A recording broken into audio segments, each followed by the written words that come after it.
BMI, aka the body mass index, is a quick and simple way to track if someone is overweight for their height, and in the fitness world, it is widely regarded as a terrible metric. And to those people, I would say that they are wrong and rightish at the same time. And in today's video, I'm going to explain why it does have its place and how it really is needed to slap reality into some people. So to start, I would say over the past 3 years, I've seen more and more overweight people say that how BMI is just rubbish and totally is outdated and should never be used because athletes and bodybuilders have proven that the BMI is just a waste of space because the amount of muscle they have already skews the results, which means that it's pointless. And I know even this video is going to get like so much negativity from people that are stuck in an old mindset. Probably people that think BMI is still a thing. BMI, oh, don't get me started on BMI. My husband is so fit. He's a captain in the army. He runs every day. He is super muscular. And like, based on his BMI, he's like obese.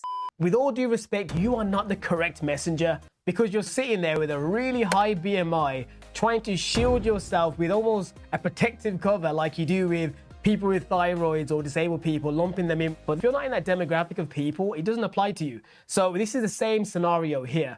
Like if you're someone that doesn't train, you're not an athlete, you don't do any of that stuff, you have very average or low levels of muscle mass, this isn't a conversation you should be using for your advantage. You have to take some ownership about whatever got you to that situation. Because let's be real, the BMI, as long as you're not like an athlete or someone with high levels of muscle mass, is gonna be pretty spot on. And I know some people won't want to hear that, but let me explain why. If you're an average person, which the average person doesn't really exercise that much, doesn't do resistance training, and doesn't have high levels of muscle mass unless you're like a genetic freak that from birth you just naturally have high amounts of muscle, which is super, super rare, it's going to be spot on. Because without those things, such as the weights, the genetic freak, or the heavy, dense bones, the BMI literally does its job. It measures your weight versus your height, which is a very simple metric that just works, especially when you're talking about populations. For example, another instance where the BMI is, I'm gonna dare I say exceptional at its job of basically collating whether someone's kind of obese on a mass scale is with kids, especially kids before puberty. And the reason why is these groups of individuals don't have the high level of muscle mass because they're kids, they're just normal kids that walk around. So their height and weight is basically a very obvious and simple metric to kind of gauge if someone's overweight, because there's very few kids that have hidden super muscle mass body just from, I don't know, playing on the jungle gym or whatever. That's just not really gonna happen. So when like the school bodies or the government opt to kind of measure kids' obesity rates over the years, the BMI is a pretty good scale, but still, I came across articles on the Daily Mail where people in the comments were discrediting the study simply because they were saying the BMI is outdated, I run 10 times a week and I do X, Y, Z, and it doesn't apply to me. But I'm like, yeah, because you are the fringe group, you're the athlete, so of course it's not gonna apply to you. But I ask all regular people, we're talking about kids here. So you talking about yourself as a grown adult that goes and runs, yeah, you may be in the fringe group, but for kids, that's not gonna apply. So I feel like people sometimes ignore the context and just hear the words BMI and naturally just shut their brains down and say it sucks. And I used to do the same thing, if I'm being completely honest. But it was only when I sat back and I saw those comments and I really thought, okay, taking away the fitness people and the very few groups of people that actually do exercise quite frequently, for the average person and especially young kids, you are going to be able to use a BMI to identify if someone's overweight. So if you look at obesity, by the time we get up to year 6, and remember these are still young children, it's 30%. Like on screen, I'll show you some of the obesity rates for like kids in the UK under the age of 12, how it's like been slowly rising in certain areas of the country. And still, again, in the comments, people are there just discrediting the BMI because it's useless. And I'm like, the reasons they're giving is only the reasons you would give to someone that actually is someone that trains. Average Karen on average gym, you need to be quiet because you're just saying things that you've parroted elsewhere without no outside common sense factoring in. Because if you remove the context of them being kids and you start making some other random excuse about the BMI, it's not really helping the problem, which is the obesity rates are going up. And if you don't address them, you're not really going to change anything, which means it's going to continue to get worse as they have been. So if you ever do this yourself and you're like someone that's like an Olympic lifter or someone that hits the gym often, think twice before you discredit the BMI. And with that being said, am I saying the BMI is the best metric ever to like monitor obesity and body fat rates?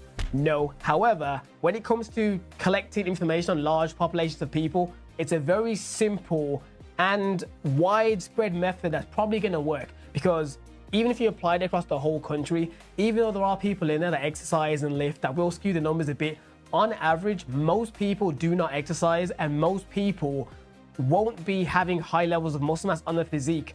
There's very few that's going to fall in that outlier range. So even though they will skew the numbers, they're actually doing it in your favor, because if you took away the people that actually did train quite frequently, the rates would be even worse. If you just had average people and then like the obese ones next to them, the percentage numbers would be even crazier. So when the BMIs come out, you should be thinking realistically, it's probably a lot worse than what it really is, because the small percentages of lifters and whatnot are helping bring down the percentage number. So always remember, when it comes to large sample sizes, the BMI may not be the most efficient and best ever, but it's going to be really, really good, because in most places, most people are inactive.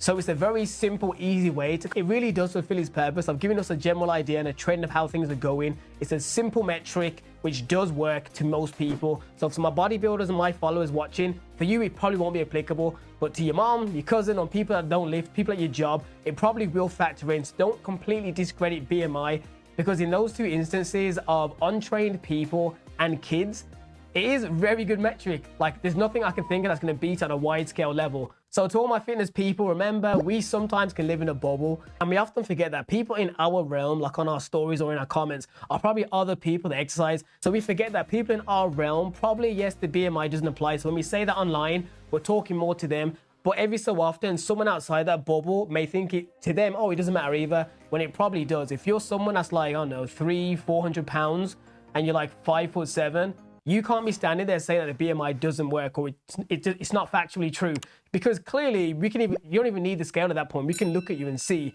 that your body fat's way too high for what it should be. So it's kind of blunt. It may sound rough to the ear and they may not want to hear it, but sorry, sometimes in real life you got to know, like, when you're not really doing the right thing. Otherwise, you're going to perpetually get worse. It would have been much better at a younger age if it was actually caught by some of these studies, so your parents knew maybe to kind of intervene before it becomes a hard set habit into adulthood. But anyways, people, let me know what you think in regards to the BMI, because I once did think it was a complete waste of time, but when I really sat down and evaluated, I was like, no, it does have its place. Maybe not for me, but definitely for the average individual. But yeah, let me know in the comments, and feel free to check out this video here.